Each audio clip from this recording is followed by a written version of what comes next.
Okay, so I found a quicker way to move a bunch of different ones at the bottom to make them longer.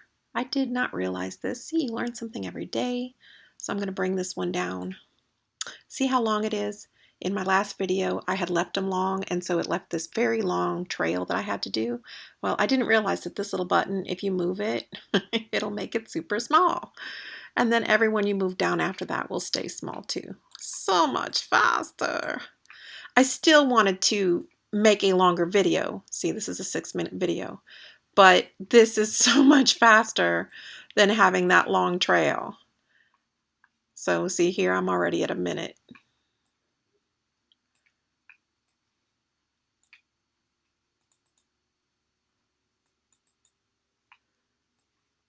Because these just take forever. Where am I at here? See, I'm at 2 minutes. So much faster when you're doing it. See, these are only 13 seconds, so these take longer. But that's a whole bunch of them to have to bring down in order to make just a 3-minute video. It's not even a 3-minute video yet. Come on.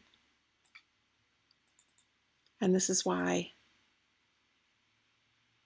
I would make a very long one.